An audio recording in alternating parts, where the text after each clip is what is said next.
perfeito, Jesus, em todos os teus caminhos. Ó, se fendesses os céus, ó, se descesses a terra, Maranata, eu te espero, mais que todas as riquezas, todas as dádivas do mundo. Maranata, eu te espero. És perfeito, Jesus, em todos os teus caminhos.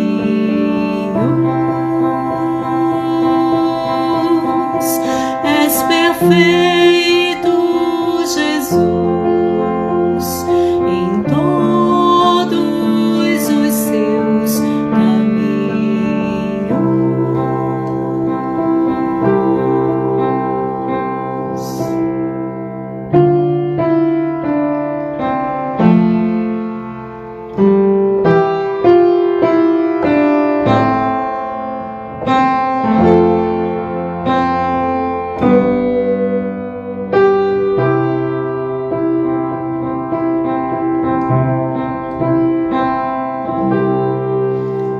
Boa tarde, gente. Ai, que bom que vocês já entraram, estão aí. Graças a Deus, né, por estarmos juntos. Bíblica. Hoje a gente continua pelo Salmo 119. Estamos quase lá, né? Quase chegando ao final desse salmo e a partir do versículo 121 hoje. Sejam todos bem-vindos.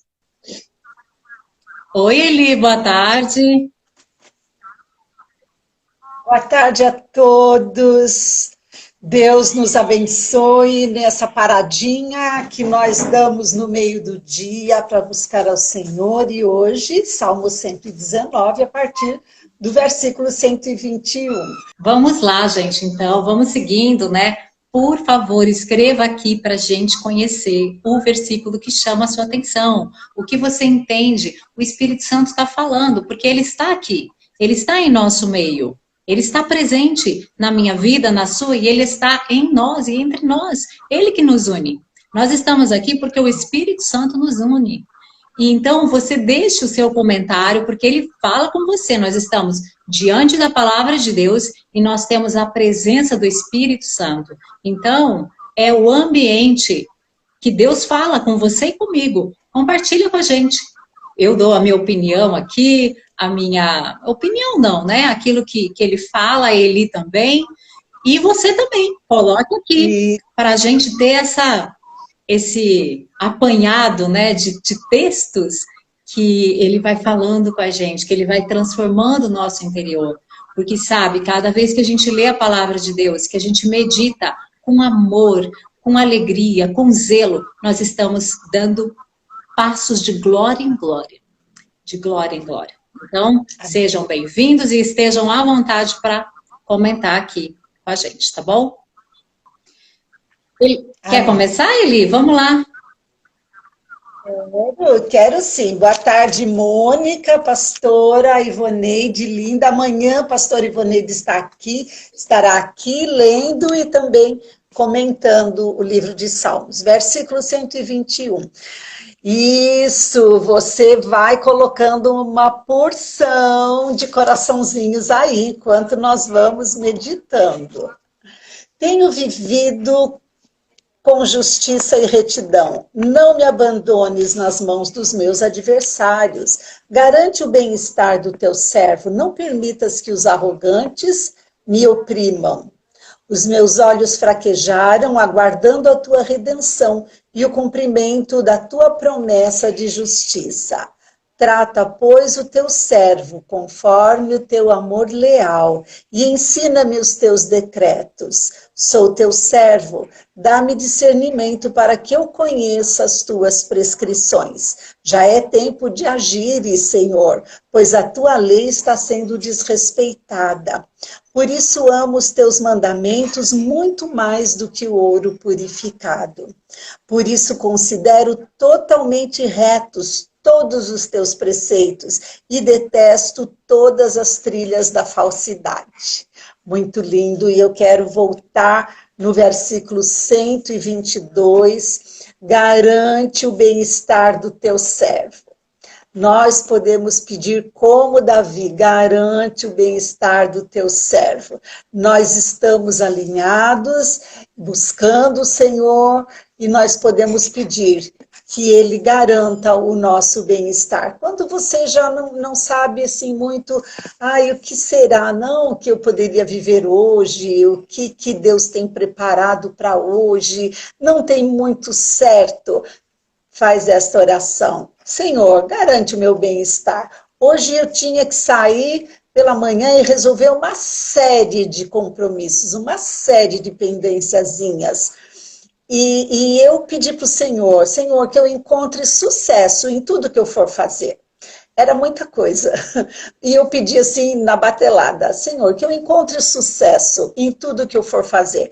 E realmente, olha, eu finalizei a lista e voltei a tempo de estar aqui compartilhando com vocês. Trata, pois, o teu servo conforme o teu amor leal e ensina-me os teus decretos. Trata-me conforme o teu amor leal.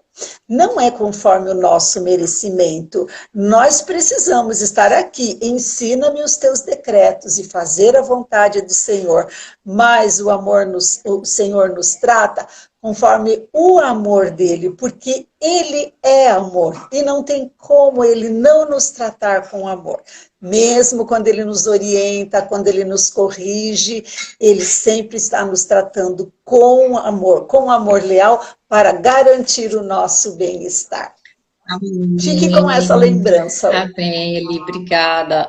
Tem um comentário aqui do Acelino: sou o teu servo, estamos à disposição do serviço na obra do Senhor. Tem uma pergunta que fica assim, em suspense, acho que até fim dos tempos, né? Que é Isaías: a quem enviarei? Porque o céu pergunta, quem há de ir por nós? Né? Essa pergunta, ela paira assim. Enquanto a gente não dá essa resposta, ela diz respeito a nós, né? Eu quero fazer um comentário do versículo 126.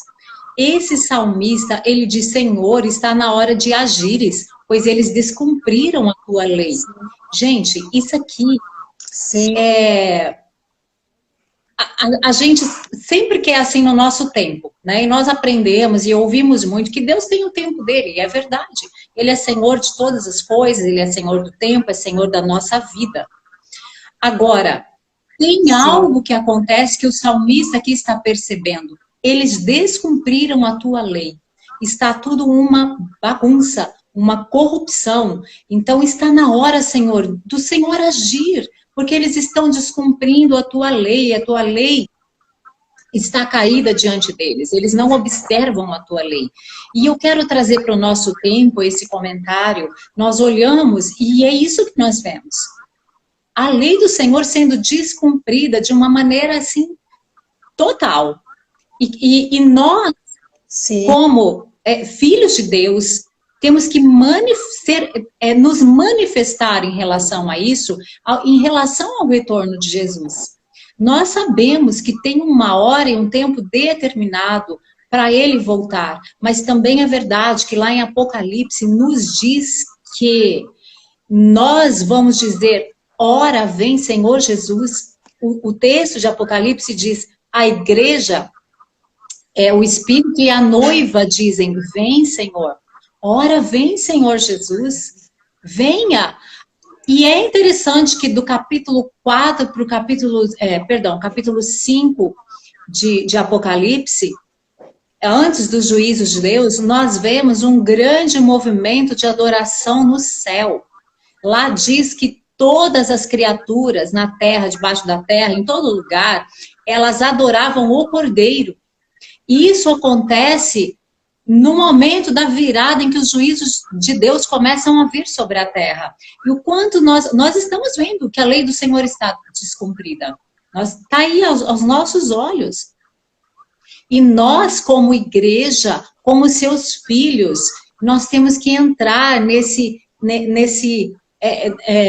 nessa atmosfera de adoração, de oração e adoração, que é o que diz lá em Apocalipse 4 e 5.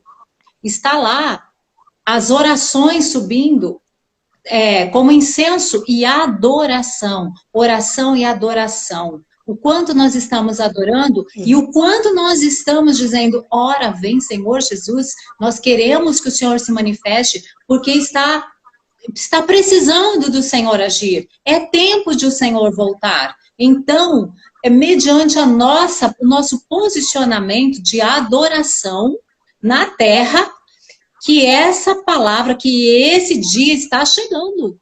E que tudo isso vai começar a ser cumprido. Então, é um posicionamento da igreja, que ele é ao mesmo tempo individual, meu e seu, mas ele é coletivo.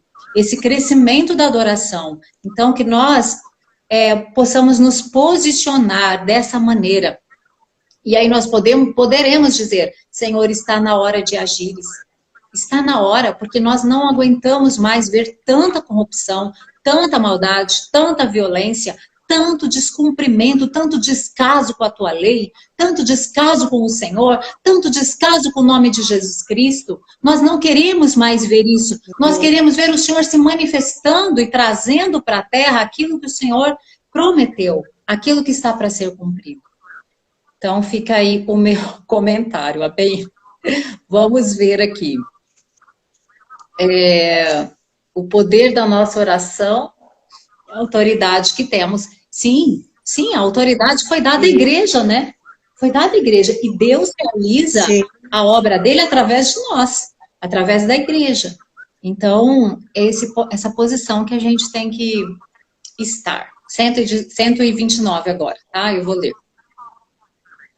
Teus testemunhos são maravilhosos, por isso obedeço a eles. A exposição das tuas palavras concede luz, dá entendimento aos simples. Abro minha boca e suspiro, pois anseio pelos teus mandamentos. Volta-te para mim e compadece-te como costumas fazer aos que amam teu nome. Firma meus passos na tua palavra, para que nenhum pecado tome conta de mim. Olha, gente, você quer viver em vitória sobre o pecado? Que a gente já tem essa vitória. É o Espírito, nós vivemos no Espírito. Mas olha aqui a palavra, firma meus passos na tua palavra, para que nenhum pecado tome conta de mim. Resgata-me da opressão do homem, assim guardarei teus preceitos. Faz teu rosto resplandecer sobre teu servo, e ensina-me teus estatutos. Meus olhos derramam rios de lágrimas, porque os homens não guardam tua lei. Olha aí, né? Os homens não guardam tua lei e por isso eu sofro. Muitas vezes a gente fica meio que assim, sabe? Numa linha de meio assim, tanto faz como tanto fez. Aquele que ama o Senhor, não. Aquele que guarda a palavra de Deus, não. A gente sofre quando a gente vê que a palavra de Deus está sendo desonrada, que os homens ao nosso redor, que as pessoas ao redor não estão atentando para a palavra de Deus, né? Mas vamos lá, Eli, pode fazer o seu comentário. Bom, eu vou comentar o versículo 130, que tem chamado muito a minha atenção. Deus tem falado muito comigo nesses últimos dias, assim, 2 ou 3 dias. No versículo 130, diz assim: a exposição das tuas palavras ilumina e dá entendimento aos inexperientes. Ilumina e exposição, não é? Quando a gente fala a palavra de Deus, quando a gente lê em voz alta a palavra de Deus, ela ilumina, ela traz luz, ela mostra, ela traz à tona algumas coisas que estão meio encobertas.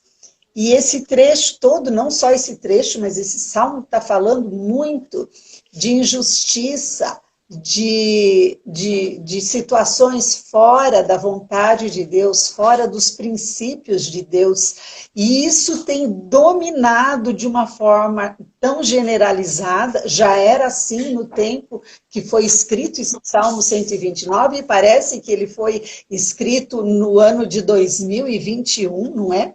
Porque a gente está vendo esse desrespeito com os princípios do reino de Deus, esse desrespeito com a espiritualidade, uma deturpação da espiritualidade, né? Uma porção de sofismas e de ideias confundindo e levando mesmo para a mentira, para o engano, para o engano. E quando a gente pensa muito, quando a gente presta atenção nesses enganos, a gente fica dessa forma que meus olhos vertem torrentes de lágrimas por não se guardar a tua lei, né? Pela humanidade, as pessoas terem se distanciado tanto da verdade, terem distorcido tanto a verdade, que hoje a verdade parece um absurdo. Um absurdo. E quando a gente se envolve nessas mentiras, nesses enganos, isso que é certo. Aí você é bem-vinda, né? Aí você está falando a verdade. A verdade virou, né? Inverteu a polaridade. E eu quero voltar sobre isso. Nós precisamos fazer o que nós estamos fazendo aqui, lendo e falando a palavra correta de Deus. Nós estamos lendo na Bíblia. São palavras direto da boca de Deus. Eu não estou falando, né? Eu não estou lendo uma teoria minha, uma verdade que eu inventei, que eu descobri, nem a Sueli, mas nós estamos aqui, olha, com a Bíblia na mão, lendo direto da fonte, da revelação da palavra de Deus. E quando nós fazemos isso, essa palavra ilumina e traz à tona o que é errado. Quando entra a luz, afugenta as trevas. Quando nós falamos o que é verdade, o que é mentira se dissipa e sai de perto. E quanto isso tem entrado dentro da nossa casa, através da televisão, através de conversas, através de vídeos, não é? Tem entrado quanto dentro da nossa casa? Feito palavras, feito palavras. Quando entra pela televisão, entram as palavras. E as palavras povoam a atmosfera da nossa casa. Palavras de engano. E como é que você tem lido a Bíblia? Você tem lido a Bíblia em silêncio, quietinha, no seu cantinho? Mas a televisão está falando alto da notícia, da novela e de não sei o que mais, não é? Como que essa palavra está iluminando? Vamos colocar na nossa boca, na nossa boca. Tem uma promessa do Senhor, aqui na palavra de Deus, que diz: as palavras que eu vos tenho dito são espírito e são vida. Então, vamos falar essa palavra, vamos fazer uma exposição da palavra. E exposição não é só no sentido de você expor e fazer uma interpretação. Não, não, não. Leia mesmo. Leia. Cante. Cante. Fale. Converse. Ilumine a sua casa. E traga a luz à sua casa com a palavra de Deus. A sua casa. Que os seus filhos vejam essa luz. Luz do quê? Da palavra na sua boca. Que seja assim, logo de manhã, que eles vejam a gente lendo um versículo, quando estiver conversando. Não foi essa a orientação que Deus deu? Fale dessas palavras andando pelo caminho, ao deitar, ao levantar e andando pelo caminho. Quer dizer, é sempre. É no meio da sua conversa, no supermercado, no cabeleireiro, na fila do banco, onde você estiver, põe um versículo da palavra de Deus, que ele vai iluminar aquele ambiente. E a verdade vai se sobressair. E as trevas e o engano vão embora. Amém. É verdade, porque Tenho pensado. eu quero também, assim, queria, não tem como não comentar esse versículo, né? O 130. A exposição das tuas palavras concede luz. O Kleber está aqui comentando, nossa mente precisa ser renovada em Cristo, assim podemos entender os princípios de Deus. Paulo fala lá em Romanos, né? Transformai-vos pela renovação do quê? Da vossa mente. Como é que a gente renova a nossa mente? Lendo, ouvindo a palavra, meditando na palavra. Colocar isso na nossa mente. E da mente, isso vai descer para o nosso coração, que é a maneira que nós temos que viver.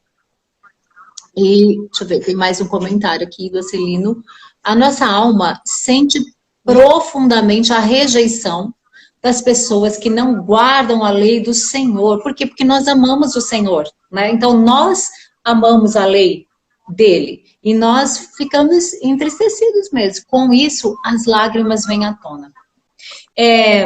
Quando você estava falando, ele pensando nesse versículo, a exposição das tuas palavras concede luz.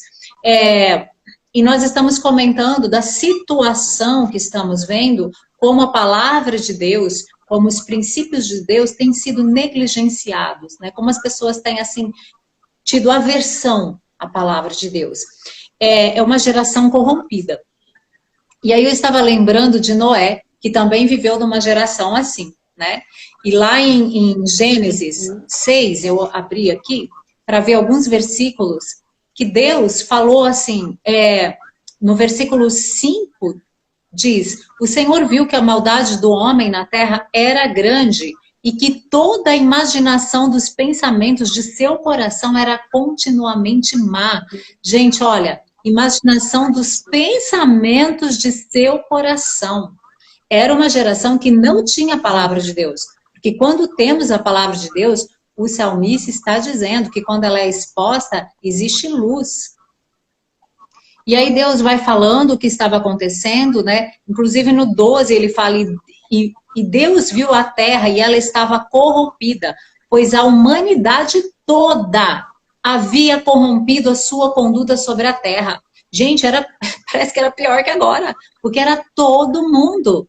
E só que no versículo 8 e 9 diz assim, Noé, porém, encontrou graça aos olhos do Senhor. Estas são as gerações de Noé. Ele era homem justo e íntegro em sua geração e andava com Deus.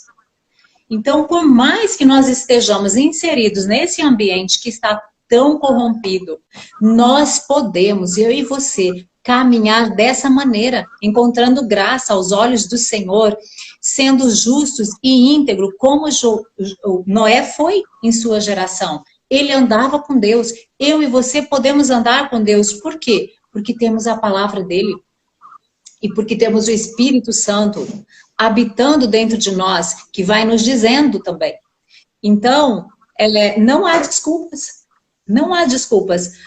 Sempre que uma pessoa, ela é justa, ela é íntegra, não há mais desculpas para os outros. Porque se alguém consegue ser, eu e você conseguimos. Noé, ele foi um homem justo, está dizendo aqui o texto, e tanto foi justo que Deus chamou e falou, Noé, eu tenho uma missão para você. Eu vou destruir tudo, mas eu vou livrar você e a sua família. A partir de você, eu vou começar de novo. Olha que coisa incrível. Então, a partir de você e de mim, que amamos a lei do Senhor, que guardamos os seus mandamentos, que reverenciamos a palavra dele, que o honramos, nós também podemos reverter muita coisa.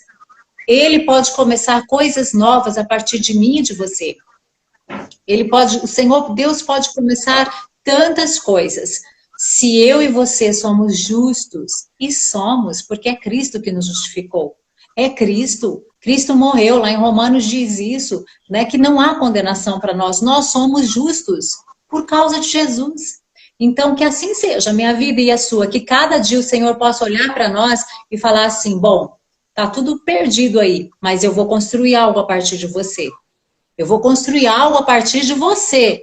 Eu vou começar de novo com você. Tá dando tudo errado ali, mas você tá aí, eu vou começar com você. Não importa, tava todo mundo errado, tava tudo perdido, tudo era maldade, mas Noé tinha uma pessoa justa, tinha uma pessoa que honrava a Deus, tinha uma pessoa que vivia de acordo com os princípios de Deus. Se você é um só onde você está, um só na tua família, o Senhor muda tudo. Ele muda a sua casa inteira. Ele muda os seus filhos, ele muda seu esposo, ele muda a sua parentela, ele muda tudo. Se é um só num grupo de pessoas, na sua igreja, enfim, na sua empresa, o Senhor pode mudar completamente a empresa onde você está, a partir de você. Então, deixe que essa palavra traga, seja exposta, exponha a palavra diante de você, no ambiente que você está, como ele falou. E essa atmosfera, ela vai sendo mudada, sabe por quê? Porque começa em você. Quando você expõe a palavra de Deus, é você primeiro que é mudado. Você está sendo a palavra. Então, você vai sendo transformado. E o Kleber comentou da renovação da mente. Sua mente vai sendo transformada. Você começa a ver de outro jeito, você começa a pensar diferente, você começa a ver oportunidade onde não tinha, você começa a achar alternativas e tudo vai sendo transformado a partir de você. Amém, gente? Graças a Deus, né? É muito linda a palavra do Senhor. Vamos dar sequência? Eli, vai lá, 137. A Clara fez um comentário lindo aqui, que é um versículo também de Salmos, que as palavras da minha boca e o meditar do meu coração sejam agradáveis a ti, Senhor, rocha minha e redentor meu. Ela colocou esse comentário, tá? Vamos lá, então, em mais um trecho, versículo 137 até o 140. Justo é, Senhor, e corretas são as tuas decisões. Promulgaste com justiça as tuas prescrições e com plena fidelidade. Meu zelo me consome, pois os meus adversários desdenham das tuas palavras. A tua promessa foi absolutamente comprovada, e por esse motivo eu, teu servo, a ama. Sou insignificante e desprezado, contudo, não esqueci os teus preceitos. Tua justiça é justiça eterna, e a tua lei é verdade.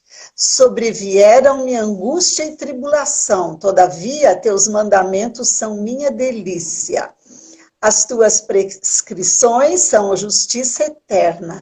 Dá-me discernimento para que eu tenha vida. Ai, que lindo. Eu gostaria de comentar o versículo 137, mas os meus olhos estão indo direto para o 141.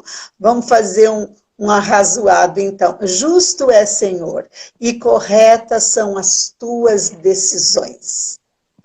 Nós estamos tratando com Deus que criou o céu e a terra e que governa todas as coisas. E que você crendo ou não, não muda nada. Ele continua governando todas as coisas. E tudo continua obedecendo ao seu mandar. Aqueles que acreditam e se rendem e procuram viver conforme o propósito de Deus, conforme a vontade de Deus, encontram vida e encontram a verdade. Aqueles que não acreditam, não dão importância, estão perdendo a sua vida, estão perdendo o seu tempo de vida aqui na Terra. Ele é justo, sim. Ele é justo, não importa o que você pense da justiça dele, ele continua sendo justo. E corretas são todas as decisões dele. Nós podemos descansar e viver as decisões de Deus. Qual é o propósito dele para o nosso dia? o que ele planejou para esse dia que ele fez, para que a gente se alegre e se regozije nele. Eu desejo viver esse dia. Eu posso descansar e viver nesse dia. E o que não chegou até mim nesse dia, ele não permitiu. Ele não permitiu. Se eu me esforcei, dei o meu melhor, não chegou, é porque a vontade dele está sendo feita. Como está sendo o seu dia hoje? Está sendo de escassez, de falta? Não é porque ele não tem provisão, não é porque ele não tem bênção. Alguma coisa ficou mal parada aí no meio do caminho. Que você pode perguntar e ele diz. Porque a decisão dele é justa. É justa. Então, é para não ter falta de coisa alguma. É para não ter falta de coisa alguma. Mas eu quero ficar aqui no 141 também, nessa posição de humildade de Davi. Quem foi o rei Davi? Rei Davi, genealogia de Jesus, de onde veio Jesus. E sabe como ele se sentia aqui? Insignificante, pequeno. Sou insignificante e desprezado, contudo, não esqueci os teus preceitos. A maior riqueza de um rei, do rei Davi, era não esquecer os preceitos de Deus. E você, meu amor? Como tem sido a sua prioridade? Como tem sido a minha prioridade? A prioridade do rei Davi era guardar a palavra de Deus, cumprir a vontade de Deus. Não esqueci dos teus preceitos, dos teus princípios, dos princípios do reino de Deus. Ele não se esquecia do rei. E a minha e a sua prioridade? Qual tem sido a nossa prioridade? Vamos voltar e botar a nossa mente nos eixos. Vamos usar a sabedoria que ele derrama sobre nós e valorizar os princípios de Deus em primeiro lugar na nossa vida. Nós vamos experimentar e as outras coisas serão acrescentadas. Convido, desafio você a confiar e a conversar com Deus. Como Davi, olha, eu sou insignificante aqui. Na ordem do dia, conversando com você, na tua presença, eu sou insignificante e desprezado. Na tua presença, eu me sinto assim. De tal é a sua grandeza. Tal é a sua grandeza, não é? Vai mudar um pouquinho a nossa vida. Nós não vamos mais chegar diante de Deus com aquela listinha. Me dá isto, me dá isto, me dá isto, me dá isso, me dá aquilo. Né? Nós vamos chegar com humildade. Qual é a tua vontade? O que você preparou para hoje? É isso que eu quero viver. Vamos lá? Então muito lindo, isso. Eli, essa sua palavra, muito interessante, né? Que é como a gente às vezes é arrogante, né? O rei Davi, o maior rei da história da Bíblia, né? Um homem segundo o coração de Deus. E ele, ele tinha essa atitude mesmo, né? E a gente canta, como o rei Davi, quero te louvar, minha alma canta a ti, Senhor, em adoração.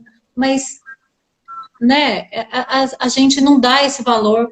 Às vezes, muitas vezes a gente não dá esse valor que Davi dá. Davi é claro, e os salmistas aqui, né, os outros escritores de salmos, o quanto eles davam valor para a palavra de Deus. Como isso era precioso para eles. Eles entenderam isso, entenderam perfeitamente. Acho que está faltando a gente entender, para a gente ir um pouco mais a fundo na palavra dele, né? Mas deixa eu ler aqui o comentário do Kleber. Se fizer... Ele é Deus, senão ele é Deus. Ele é bom e justo o tempo todo. É a música também, né?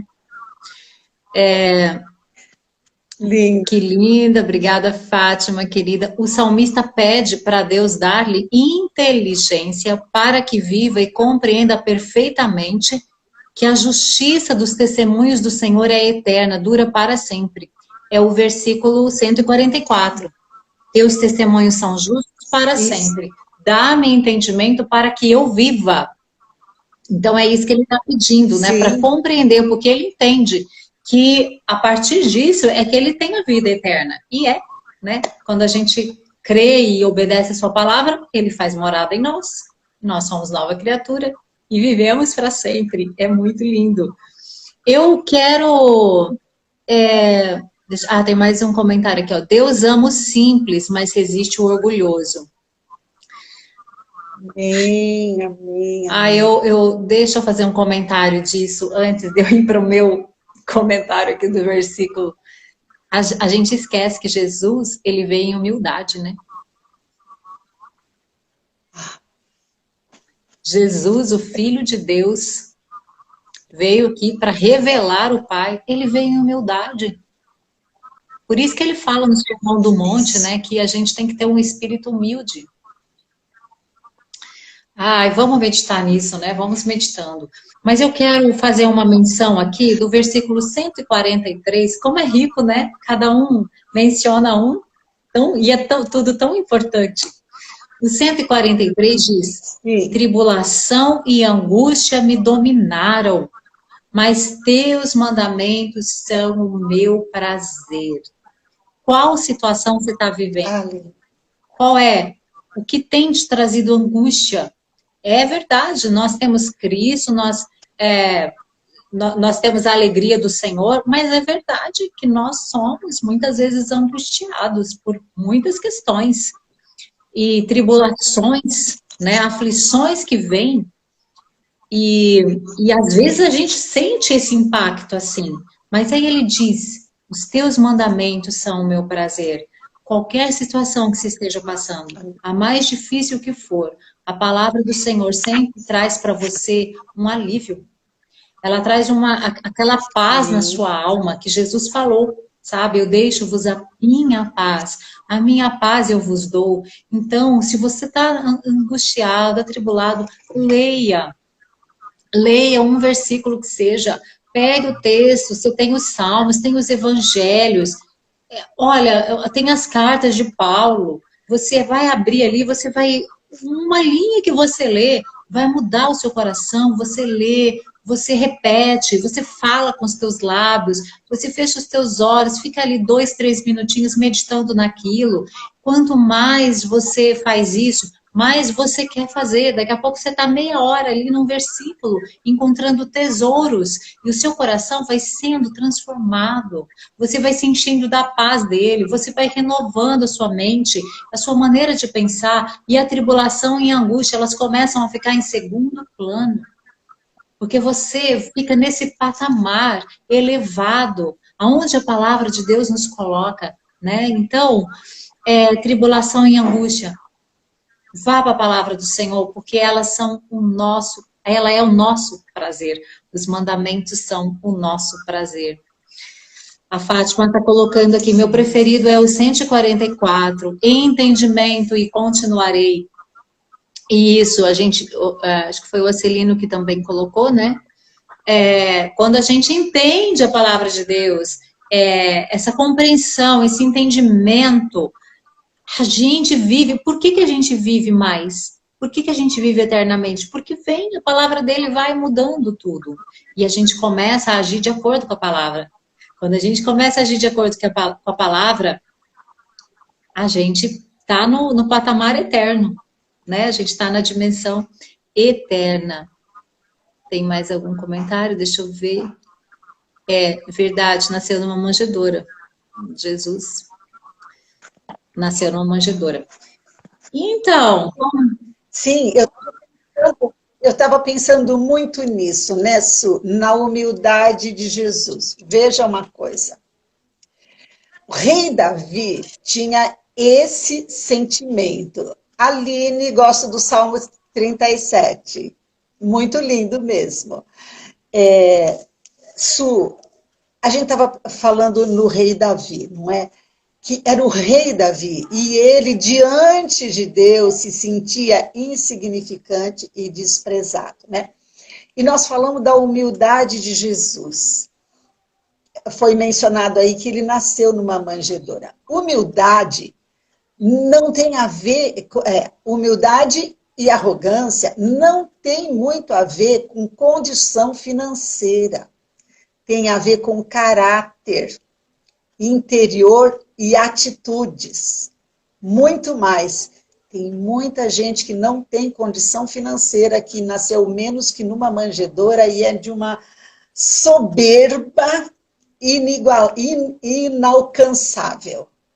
E a gente vê tantas pessoas com condição financeira muito farta e que são de uma humildade, não discute com ninguém, não vai tirar satisfação, né? Leva o desaforo para casa, larga o outro lá que fique falando sozinho, não é?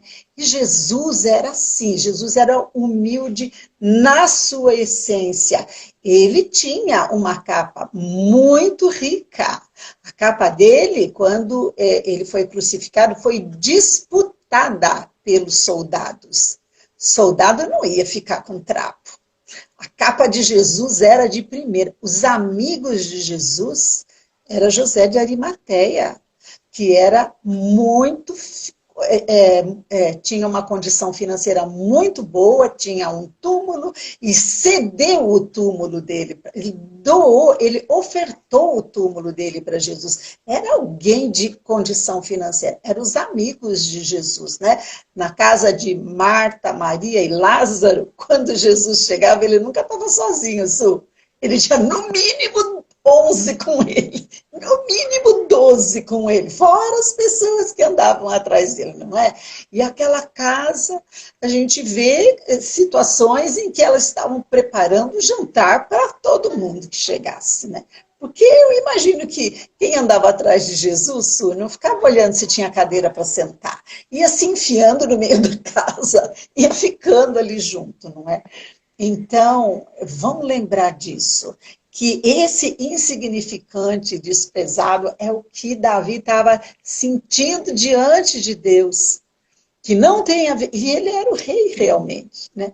Vamos prestar atenção nisso, né? Você não é humilde porque você não tem condição financeira, você pode ser uma baita de uma soberba, de uma arrogante, né? Era isso Vou só comentar isso para a gente encerrar. Quando Jesus fala ali no Sermão do Monte, espírito humilde, tem algo aí que é muito importante a gente entender. É a dependência que nós temos de Deus. Isso é você ter o seu espírito humilde. É você saber que você não pode respirar sem Deus. Você não pode dar um passo sem Ele. Eu dependo de Ti para tudo. Isso é você ser uma pessoa humilde. É você entender que eu preciso dele para qualquer coisa. Para tudo. A começar da respiração. Né? Começa daí. E caminhar nisso, entendendo que é Ele que provê. E que nós somos totalmente dele. Você pode fazer... O rei Davi era o rei Davi, né? E ele entendeu isso. Mesmo sendo o grande rei Davi, ele não, quando ele peca e ele vai confessar e pedir perdão a Deus, ele fala isso. Não retires de mim teu espírito. Ele entende que sem Deus ele não seria nada, nada. O rei Salomão, quando ele recebe, Deus fala com ele, né? O que você quer? Ele fala assim, eu quero sabedoria para saber como é que eu posso lidar com o teu povo. Olha que reconhecimento de que sem Deus ele jamais poderia conduzir aquele povo de uma forma agradável a Deus. Ele não ia dar conta do que é que eu e você podemos dar conta sem Deus. Nada, absolutamente nada. Então, quando a gente fala em ser humilde, em ter o nosso espírito humilde, é essa dependência do eterno. Essa dependência do nosso Pai, né? Nós colocarmos totalmente a nossa expectativa nele e a nossa confiança nele, sabendo que sem ele nada podemos fazer e não adianta, né, fazer nada sem ele, que não seja para ele, porque a gente vai perder tempo. Ó, o Kleber está comentando, aleluias por essa palavra que nos liberta dia após dia das nossas falhas de caráter. Nos liberta mesmo, gente. É só ler e vai libertando. Os pacificadores serão chamados filhos de Deus. Nossa, essa palavra mexeu comigo diariamente. Pacificadores. Amém. Graças a Deus. É paz, né? Amém. Gente, muito obrigada a presença de vocês, que eu quero, desejo e oro para que o Espírito Santo possa mexer aí com vocês, comigo, com a Eli, que nós possamos hoje sermos transformados por tudo que nós conversamos aqui, né? Tudo que foi exposto, como diz esse versículo 130, a exposição das tuas palavras concede luz. Então, nós temos aí essa luz disponível para hoje à tarde, para amanhã, para essa semana, para o semestre, para todos os momentos. Eu agradeço vocês pelos comentários, coloquem mais corações antes da gente encerrar. Eli, muito obrigada, querida. Deus abençoe a todos e para encerrar uma porção de coraçõezinhos aí, vamos, chuva de coraçõezinhos. Ai, só estou vendo um. Estica seu dedo aí, põe um monte de coração. Isso, antes de encerrar. Uma excelente... Uma boa tarde, uma excelente tarde para todos vocês. Um grande beijo. Até amanhã, nos encontramos.